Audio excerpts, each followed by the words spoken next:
अध्याय 1। ब्रह्म राक्षस का आगमन। गांव का नाम था सिद्धपुर, जो घने जंगलों और पहाड़ों के बीच बसा एक पुराना गांव था। इस गांव में कई अजीबो गरीब घटनाएं होती रहती थीं, जो वर्षों से रहस्यमय बनी हुई थी। कोई भी ग्रामीण रात के समय घर से बाहर निकलने की हिम्मत नहीं करता था और सभी के मन में केवल एक ही डर था, ब्रह्म राक्षस। सिद्धपुर की सबसे पुरानी और भयावह कहानी ब्रह्म राक्षस की थी।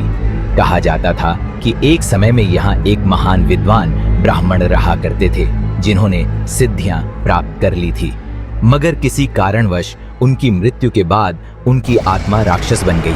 अब वह ब्रह्म राक्षस के रूप में जंगल और हवेली में भटकती है, अपने प्रतिशोध की आग में जलती हुई।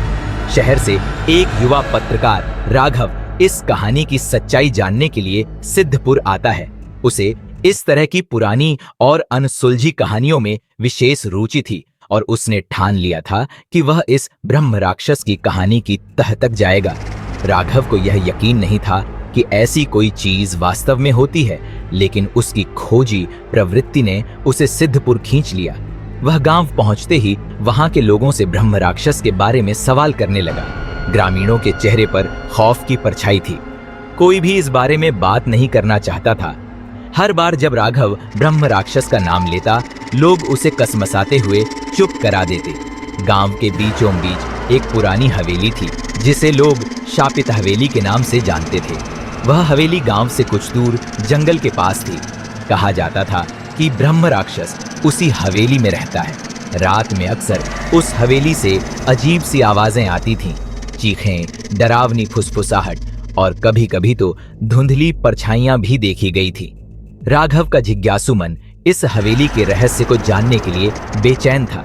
गांव के प्रधान ने उसे बहुत मना किया, लेकिन राघव ने ठान लिया कि वह रात के समय हवेली जाकर वहां की सच्चाई का पता लगाएगा।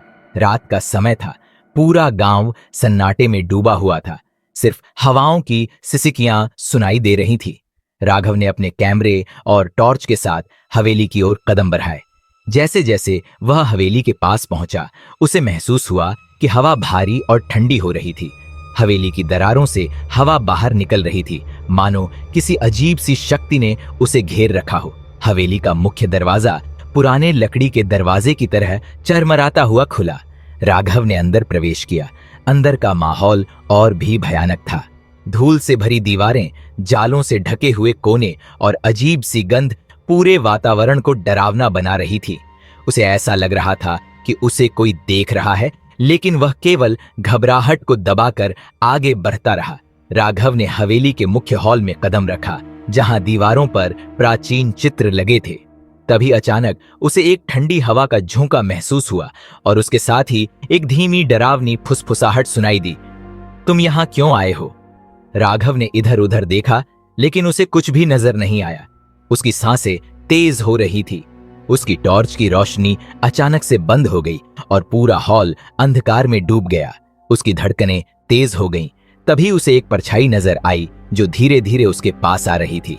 वह परछाई इंसान जैसी नहीं थी, वह बड़ी और भयावह थी, और जैसे जैसे वह पास आ रही थी, राघव का दिल बैठने लगा। अचानक परछाई एक जोरदार चीख के साथ गायब हो गई और पूरे हॉल में एक भयानक सन्नाटा फैल गया। राघव के पैर जड़ हो चुके थे, वह हिल भी नहीं पा रहा था। उसे एहसास हो चुका था कि यह कोई साधारण जगह नहीं थी। राघव ने खुद को किसी तरह संभाला और आगे बढ़ने का साहस किया। वह हवेली के दूसरे हिस्से में पहुंचा, जहां एक पुराना पुस्तकालय था। किताबें बिखरी पड़ी थीं और दीवारों पर अनजान भाषा में कुछ लिखा हुआ था। तभी अचानक उसे अपने पीछे कुछ हलचल सुनाई दी। वह मुड़कर देखता है और देखता है कि एक पुरानी किताब अपने आप फर्श पर गिर गई है। उसने किताब को उठाया और उसके पन्नों को पलटा। किताब के अंदर एक चित्र था, जिसमें एक पुराना ब्राह्मण अपने हाथ में कुछ लिए तंत्र मंत्रों के साथ बैठा था। उसके चेहरे पर गहरी क्रोध की लकीरें थीं। यह चित्र राघव को अजीब लगा, लेकिन उसने किताब को और ध्यान से देखा। तभी अचानक से उसके हाथ से किताब छूट गई और उसके कानों में एक भयानक गहरी आवाज गूंजने लगी। तूने मेरी शांति भंग कर दी है, अब तू नहीं बचेगा। राघव के रोंगटे खड़े हो गए। उसने महसूस किया कि कुछ बड़ा और भयानक होने वाला है। उसे अब अपने कदम पीछे खींचने का मन हो रहा था, लेकिन वह जानता था कि अगर वह अब पीछे हटा तो वह कभी इस रहस्य को सुलझा नहीं पाएगा। राघव ने अपनी हिम्मत जुटाकर पुस्तकालय के अंदर एक गुप्त दरवाजा देखा जो आधा खुला हुआ था। वह दरवाजे के पास पहुंचा और उसे धीरे से खोला। अंदर एक छोटी सी कोठरी थी जिसमें चारों ओर तंत्र मंत्र से जुड़ी वस्तुएं पड़ी थीं। अचानक हवा तेजी से चलने लगी और कोठरी के अंदर के सारे दीपक खुद ब खुद जल उठे। कोठरी के बीचों बीच एक काले धुएं की परछाई बनने लगी। ये कोई और नहीं, ब्रह्म राक्षस था। उसकी आंखों में आग थी और उसका चेहरा एक भयानक गुस्से से भरा हुआ था। उसने राघव की ओर अपनी उंगली उठाई और गरजते हुए कहा, तूने मुझे फिर से जगाया है, अब इसका अंजाम भुगतना पड़ेगा। राघव के पैरों तले जमीन खिसक गई। इससे पहले कि वह कुछ कर पाता, ब्रह्म राक्षस जोरदार चीख के साथ उसकी ओर बढ़ने लगा। राघव ने एक जोरदार चीख लगाई और दौड़ते हुए हवेली से बाहर निकलने की कोशिश की। हवेली की दीवारें जोर जोर से हिलने लगीं और वह जैसे ही दरवाजे के पास पहुंचा, दरवाजा खुद ब खुद बंद हो गया। वह हवेली के अंदर फंसा हुआ था। ब्रह्म राक्षस की भयानक छाया उसके करीब आ रही थी और उसकी सांसें थमने लगी। अब उसे लगने लगा कि शायद यह उसकी आखिरी रात है।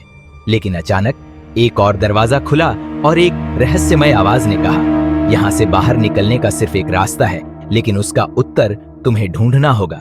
क्या राघव इस दरवाजे से बाहर निकल पाएगा या ब्रह्म राक्षस की भयंकर छाया उसे निगल जाएगी? जानने के लिए सुनिए एपिसोड 2।